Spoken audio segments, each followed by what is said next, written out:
The 19th century was a period of rapid change.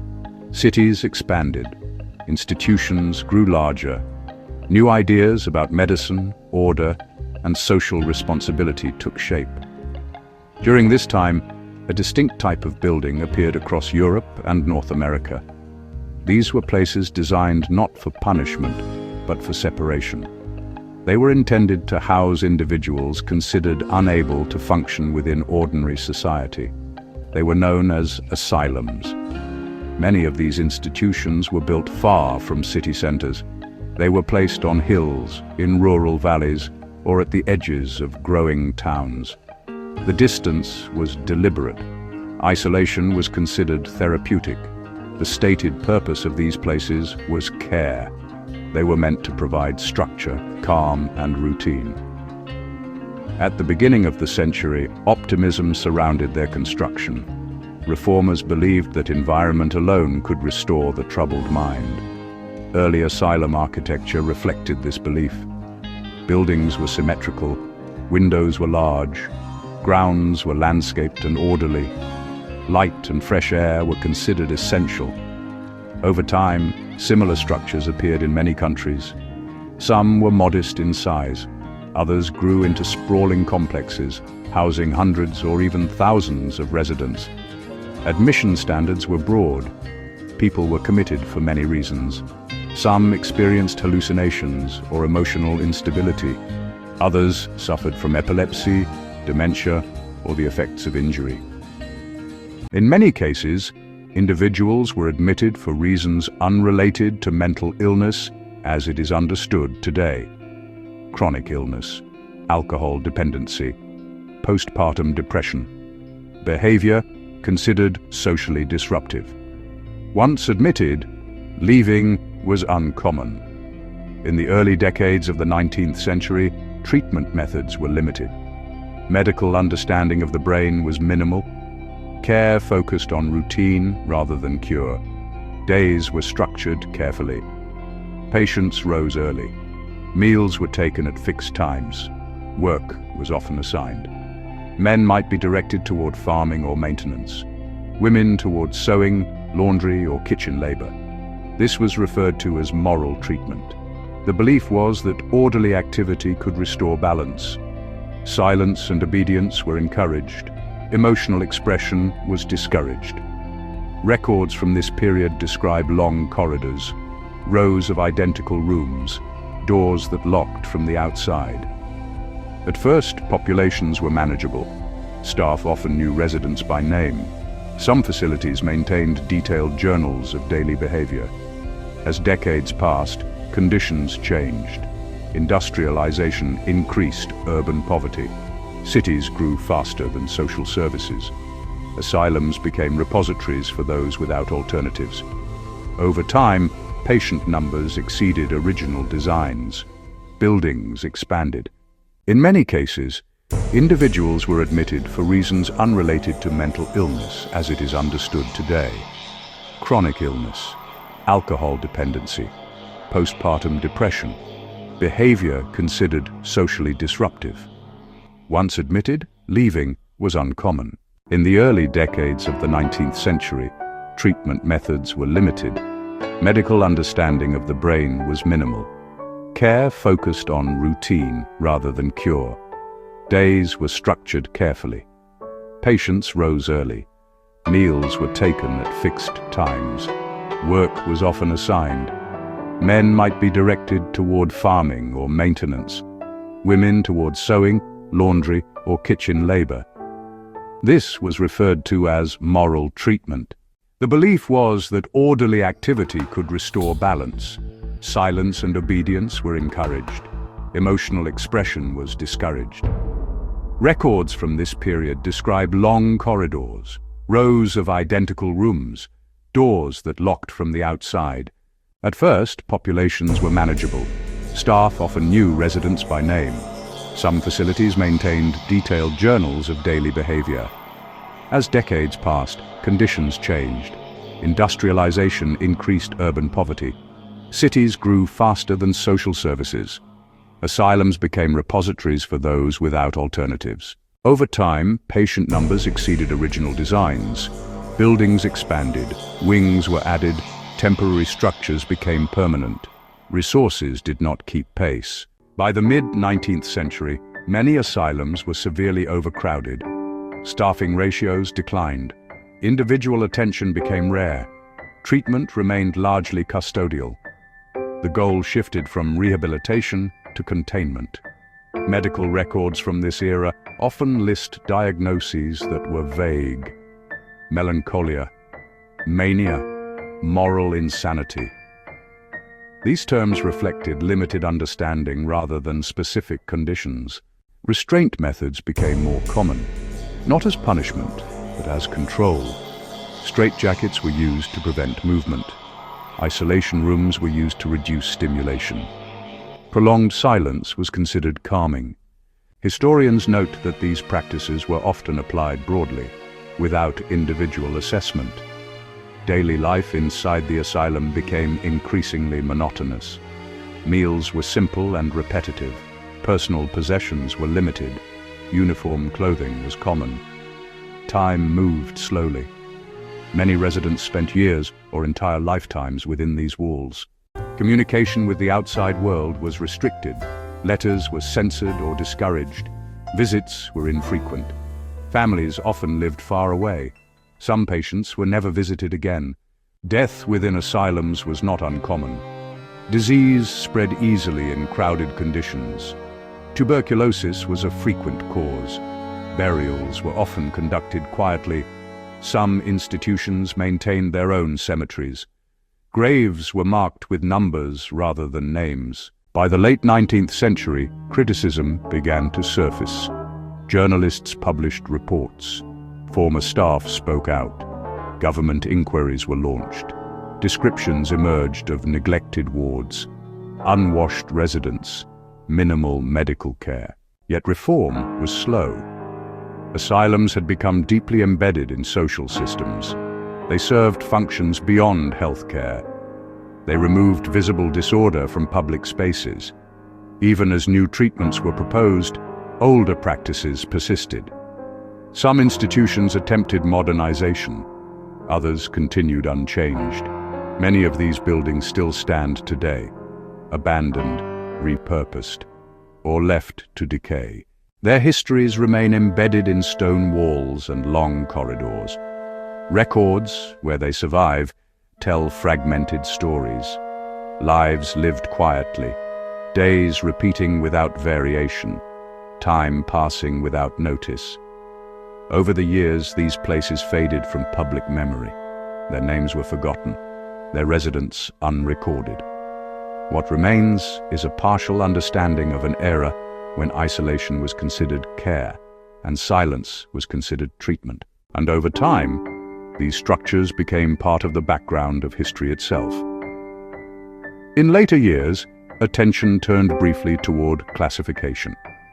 Administrators attempted to separate residents by condition, age, or perceived severity. In practice, these divisions were inconsistent. Large dormitories remained common. Privacy was limited. Noise traveled easily through long halls and shared spaces. Nighttime routines were rigid. Lights were extinguished at fixed hours. Movement was restricted after evening meals. Sleep, for many residents, was fragmented. Medical staff relied heavily on observation. Detailed notes were taken on posture, speech, and behavior. Small changes were recorded meticulously, yet interpretation remained uncertain. Treatments varied widely between institutions. Some emphasized hydrotherapy. Patients were immersed in warm or cold baths for extended periods. The intent was sedation. Others relied on dietary control. Simple meals were believed to stabilize the nervous system. Meat was sometimes restricted, stimulants were avoided, medication options were limited. Sedatives derived from plants or minerals were used cautiously. Dosages were imprecise. Electrotherapy experiments began to appear near the end of the century. These were rudimentary and inconsistent. Their application depended largely on individual physicians. Over time, records reveal a growing sense of stagnation. Patients admitted for temporary distress remained indefinitely. Discharge rates declined. Once institutionalized, reintegration was rare. Women were particularly vulnerable to long-term confinement. Diagnoses such as hysteria or nervous exhaustion were common. Symptoms were often tied to expectations of behavior rather than medical evidence. Men admitted for alcoholism or unemployment frequently remained for years. Work therapy blurred into unpaid labor. Institutional farms and workshops depended on resident participation. Historians note that asylums became largely self-sustaining systems. Residents maintained the very environments that confined them. Seasonal rhythms shaped daily life. Winters were cold and quiet. Summers brought increased labor outdoors. Heating was inconsistent. Ventilation was poor in older buildings. Illness spread quickly. In many facilities, children were housed alongside adults. Developmental conditions were poorly understood. Education was minimal or non-existent. Records described children assigned to simple tasks. They followed the same routines as older residents. Over time, the distinction between care and custody continued to erode. Administrative language grew more bureaucratic. Annual reports focused on budgets and capacity. Individual experiences were reduced to numbers. Mortality rates were recorded clinically. Causes of death listed without elaboration. Grief was rarely acknowledged. As the century progressed, some institutions began to attract public scrutiny. Photographs were published. Tours were arranged for officials.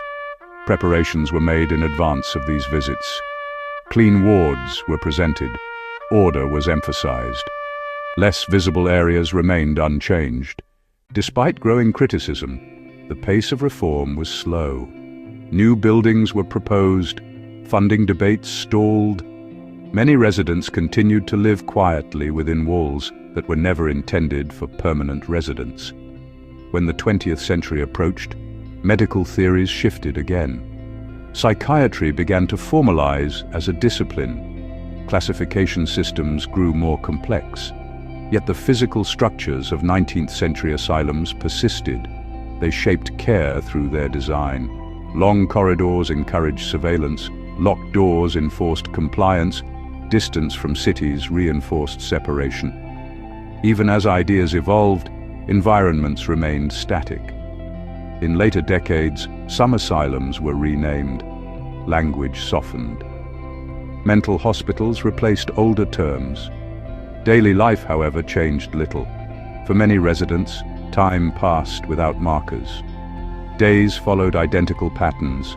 Weeks blended together. Personal histories faded. After death, records were archived or discarded. Graves remained unvisited. Names were forgotten. As communities expanded around these institutions, their presence became normalized. Locals passed their gates without pause. The buildings blended into the landscape. Only much later did attention return to their histories. When these places closed or were abandoned, objects remained behind. Beds, filing cabinets, handwritten notes. They offered quiet evidence of lives lived under observation. Today, historians rely on fragments, admission logs, medical charts, architectural plans. From these, a partial picture emerges, not of singular cruelty, but of a system shaped by limited knowledge, rigid structures, and the belief that removal equaled care.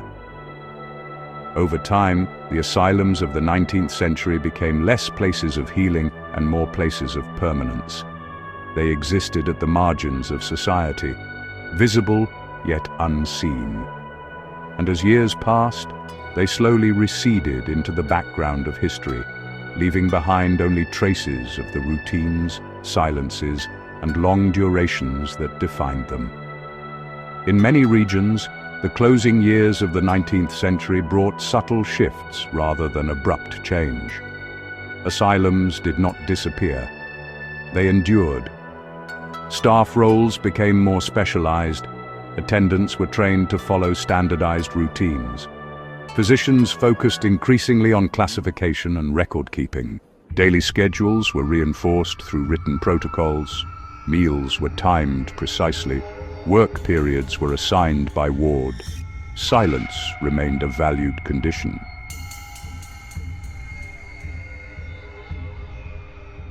Unstructured time was discouraged. Residents adapted to these patterns in different ways. Some complied without resistance. Others withdrew gradually. Medical notes from this period often describe patients becoming quieter over time. Reduced speech.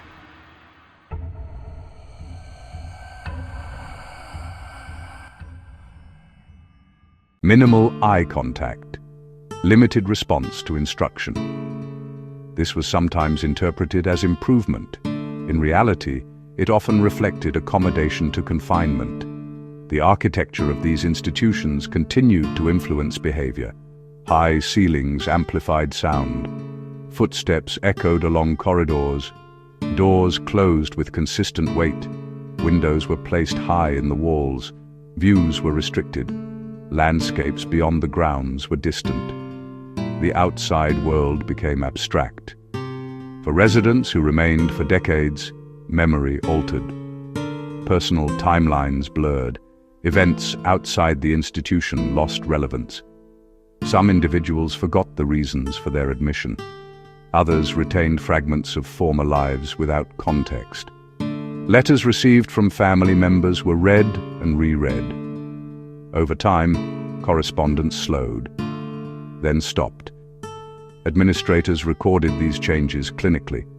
Contact with relatives was noted as lapsed or unknown. No explanation followed. In certain asylums, religious services were incorporated into weekly routines. Attendance was expected. Participation was minimal. Sermons emphasized order and acceptance. Quiet reflection was encouraged.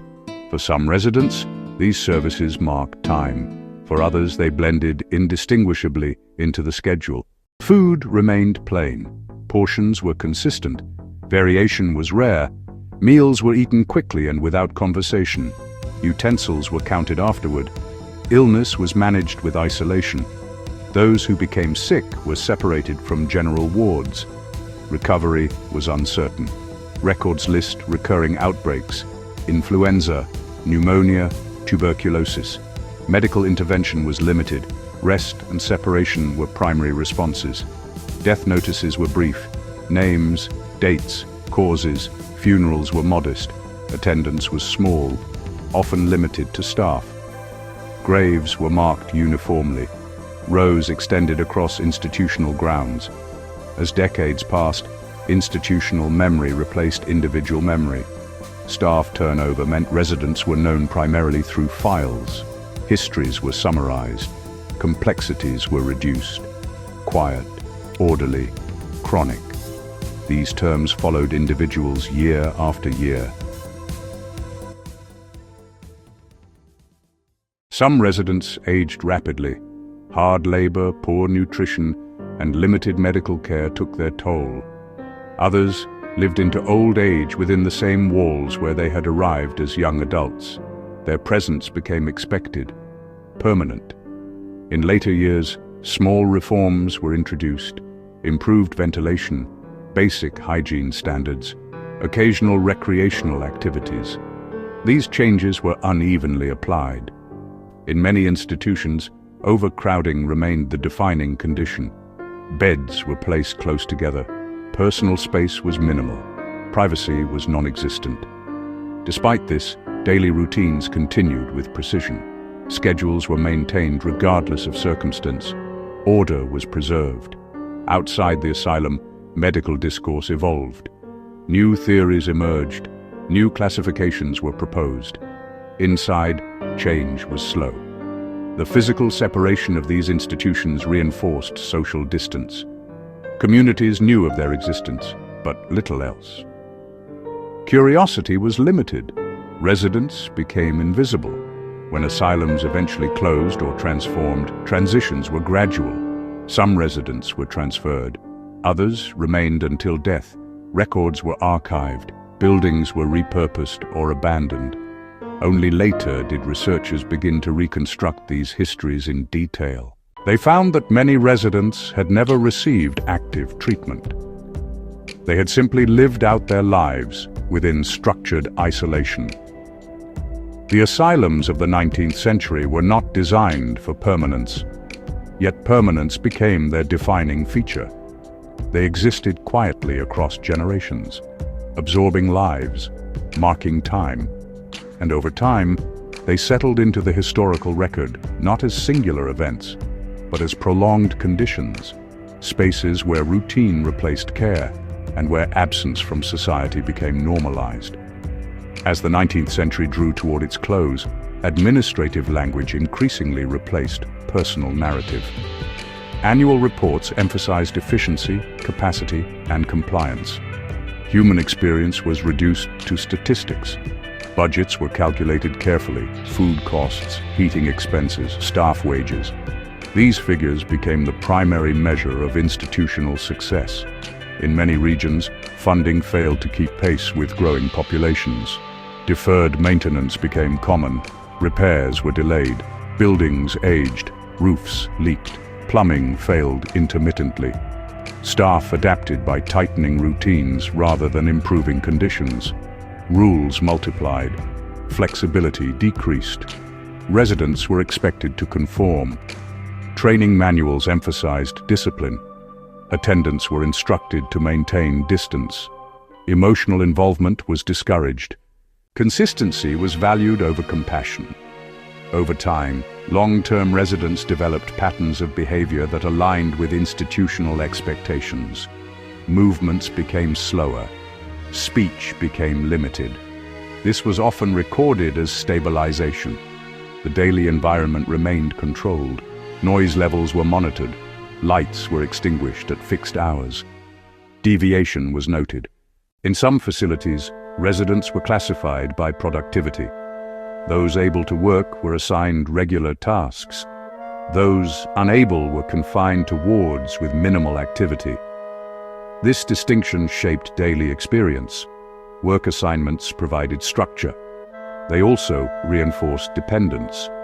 Institutional farms produced food. Workshops repaired furniture and clothing. Labor reduced operating costs. Residents received no wages. Participation was mandatory. Historians note that this arrangement blurred ethical boundaries. Labor was framed as therapy. In practice, it sustained the institution. Records from this period reveal an emphasis on order above all else. Disruption was treated as a threat to stability. Containment was prioritized. Medical interventions remained limited. Sedatives were used to manage agitation. Physical restraint was still present, though often undocumented. Isolation rooms continued in use.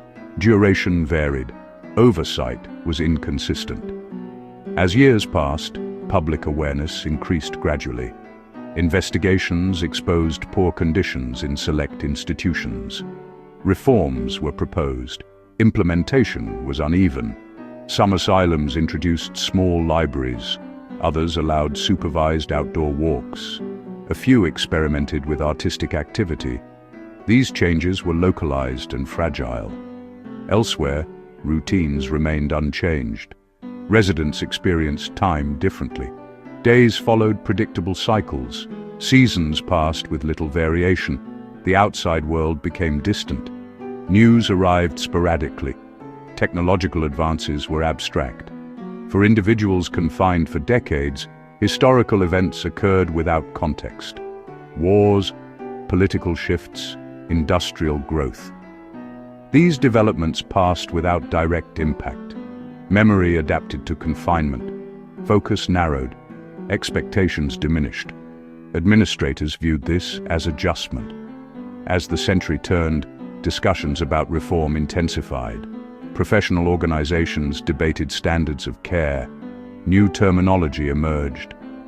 Yet many institutions persisted largely unchanged into the early 20th century. Their physical presence shaped outcomes. Their routines defined experience. When closures eventually occurred, they were gradual. Transitions were difficult. Alternative care systems were limited. Some residents were transferred to other facilities. Others remained in place under new names.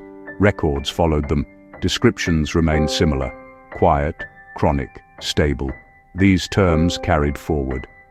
Today, the remnants of these asylums remain visible. Buildings stand empty. Grounds are overgrown. Archives preserve fragments of lives lived in structured silence. Through these records, a pattern emerges, not of isolated failure, but of a system shaped by its time, an approach that valued order, separation, and routine over understanding. Over decades, this approach became normalized, and as time passed, these institutions faded into the background of history, remembered less for individual lives than for the enduring structures that contained them. As the early 20th century progressed, the legacy of 19th century asylums remained embedded in daily practice. Even where reforms were discussed, inherited routines persisted. Institutional culture changed slowly. Policies were revised. Language softened. Daily life, however, followed familiar patterns. Residents continued to wake at scheduled hours. Meals were served uniformly. Work assignments remained central to the day. Individual preference was rarely considered. Medical staff increasingly relied on documentation. Charts expanded. Terminology grew more technical. Yet observation continued to outweigh intervention. Patients were assessed regularly. Progress was measured in compliance. Stability was defined by predictability. Those who adapted quietly were noted as improved. Those who resisted were managed. Over time, generational shifts occurred within the institutions themselves. Some residents had arrived as young adults and aged into later life without leaving. Their presence became part of the institutional rhythm. Newer residents observed them. They learned routines through imitation. Behavior was shaped informally. Institutional memory replaced personal history. The buildings themselves reinforced this continuity. Walls bore layers of paint. Floorboards wore smooth from repeated movement. Furniture was repaired rather than replaced. Objects remained in use for decades. Lighting was dim. Artificial illumination was limited in early years. Evenings were long and quiet. Residents often retired early. Sleep was fragmented by noise and light changes. Nights were monitored intermittently. Staff conducted rounds. Observations were brief. Silence was maintained. For many residents, dreams blended with waking life. Days lacked clear distinction. Time was measured by routine rather than calendar. Seasonal changes were subtle. Gardens shifted color. Temperature varied. Indoor life remained consistent. Over time, some institutions attempted to document outcomes. Statistics were gathered. Recovery rates were calculated. These numbers were often optimistic. Definitions of discharge were broad. Transfer to another facility was sometimes counted as improvement. Mortality rates remained high in many locations. Chronic illness persisted. Medical resources were limited. Asylums functioned as closed systems. External accountability was minimal. Families, when involved, relied on official reports. Visits were structured. Information was controlled. Residents rarely spoke freely during these encounters. Over time, family contact declined further. Deaths were reported after the fact. Details were sparse. Grief occurred quietly. As psychiatric thought evolved, criticism of large institutions increased. New models were proposed. Community care was discussed. Implementation lagged. The physical scale of asylums made change difficult. Populations were large. Resources were constrained. Transition required coordination that rarely materialized. Many residents remained where they were. As decades passed, the meaning of the asylum shifted, from treatment center to long-term residence, from temporary refuge to permanent containment. This shift occurred gradually, often unnoticed. Administrators adjusted language to reflect new realities. Terms like chronic ward became common. Expectations narrowed, care became maintenance. Yet within this environment, daily life continued. People ate, worked, rested. Small interactions occurred between residents, shared glances, brief conversations.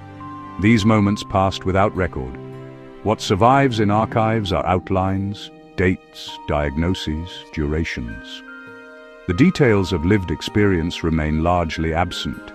As the century advanced, some institutions closed, others merged. A few persisted under new frameworks. The foundations laid in the 19th century endured. Architecture, routine, assumptions. These elements shaped outcomes long after their origins were forgotten. And so the forgotten asylums of the 19th century did not vanish abruptly. They dissolved slowly into newer systems. Their influence remained subtle but persistent, quietly embedded in practices, structures, and expectations that carried forward into later eras. Over time, as societal understanding of mental health gradually evolved, these asylums remained largely unchanged in their daily rhythms. Residents continued to follow schedules set decades earlier. The patterns of rising, eating, working, and resting repeated without variation. New staff members entered the buildings, trained in updated methods. Yet much of what they learned was layered atop old routines. The structure of care had become institutionalized, ingrained in walls, corridors, and daily practice. Light in the corridors remained dim. Windows offered limited views. Hallways echoed with quiet movement. Voices carried softly, often unintentionally. For many residents, life was measured in small increments: the rising of the sun, the cadence of meals, the sequence of assigned tasks. Time flowed gently, unmarked by the outside world. Medical interventions continued, but they were cautious and often minimal. Sedatives were administered to encourage calm. Routine observations were recorded. Changes were noted clinically. Moments of individuality persisted quietly. A resident might tend a small garden. Another might carefully fold laundry. These activities provided rhythm rather than accomplishment. Letters from family arrived sporadically. Some were cherished and read repeatedly. Others went unopened, tucked away in folders. The outside world existed only in fragments. Seasonal changes marked passing years subtly. Winter brought quiet, subdued light. Summer brought longer days and warm air drifting through limited windows. Residents noticed these shifts without comment. The architecture itself reinforced behavior. Rooms were uniform, doors closed with measured weight, floors creaked along familiar paths, furniture remained consistent, unchanging. Over decades, new generations of residents entered the system. They learned the routines from those who had lived there for years. Behavior adapted to environment, expectations, and silence. Administrators documented compliance, stability, and routine. Personal narratives faded. Life within the walls became defined by patterns rather than individual experience. Hospitals evolved slowly into the 20th century, even as mental health treatment progressed outside their walls. Community care and smaller institutions emerged, but many residents of 19th century asylums remained where they had always been. The quiet rhythm of days and nights persisted. Life inside these walls was steady, measured, and repetitive. It was removed from the changing world outside.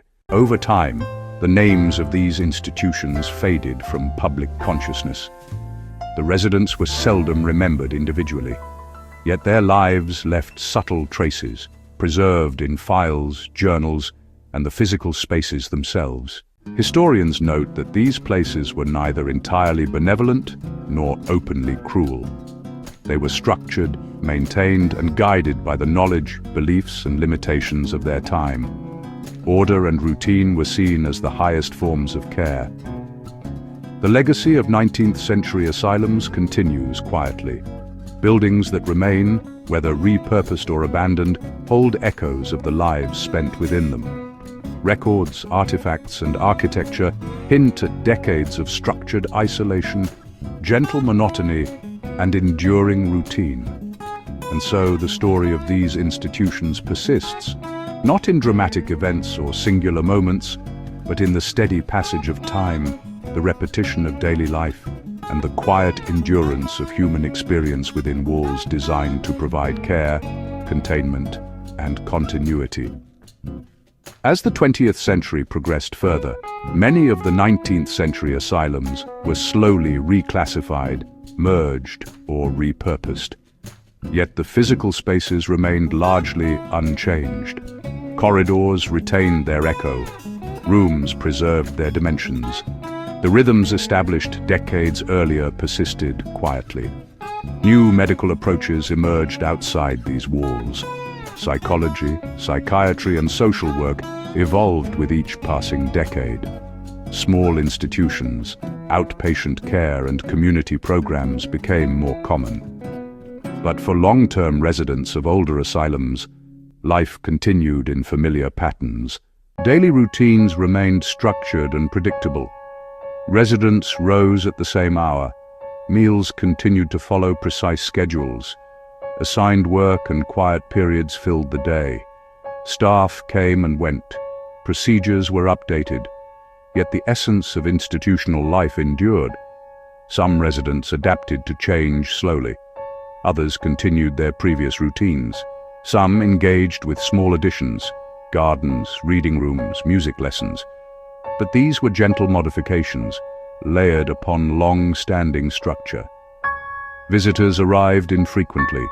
Letters continued to trickle in from family. The outside world remained distant, abstract, and fragmented. Time within these walls remained continuous, unhurried, and measured. Seasons passed, years advanced.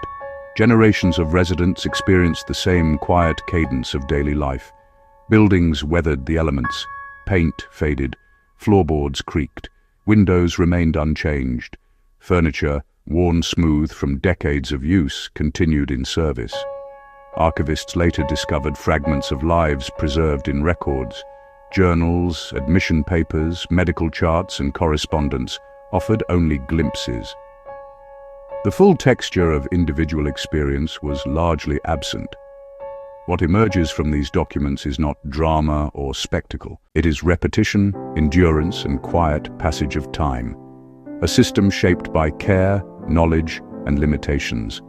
A structure designed to maintain order, to sustain routine, and to observe life quietly. Some asylums were eventually abandoned. Walls crumbled. Grounds became overgrown. Silent spaces held memories of lives largely unrecorded. Others were repurposed. Hospitals, administrative offices, and educational institutions took their place. Yet echoes of the past persisted in architecture, layout, and atmosphere. Historians note the persistence of these spaces, the influence of structure on behavior, the subtle shaping of experience over years and decades. Even as society advanced, technological innovations emerged and mental health understanding improved. The shadows of 19th century asylums lingered. In some ways, their legacy remained embedded in routines, in institutional culture, and in the quiet endurance of spaces designed to contain and care simultaneously. For those who lived their lives within these walls, time was measured not by dramatic events, but by repetition. The rising and setting of the sun, the rhythm of meals, the cadence of work and rest. Personal histories blurred with institutional memory. Individual experiences merged with collective routine. Life unfolded slowly, quietly, and continuously. Today, the physical reminders of this period are often subtle. Buildings stand silently, corridors echo faintly with the passage of generations. Gardens, courtyards, and rooms suggest patterns of life once lived within strict structure. Documentation preserves fragments. names, dates, brief notes. The texture of experience remains mostly unseen. And so, the story of 19th-century asylums is not told through dramatic episodes or singular moments. It exists in the quiet accumulation of days, the repetition of routine, the endurance of structure over time. The lives of residents, though largely unrecorded, shaped and were shaped by the spaces around them. Order, isolation, routine, and care intertwined over decades. What remains today is the quiet memory of these institutions, the gentle persistence of daily life, the enduring imprint of human experience within walls built for care, structure, and continuity. And over the years, these asylums gradually fade from active memory, blending into history itself, leaving traces not in sensational stories, but in measured, silent reflection on the rhythms and structures of life in a different era. Time moves forward. Buildings age, the world changes. Yet the echoes of lives spent in quiet routine within these walls persist, softly, continuously, and without conclusion.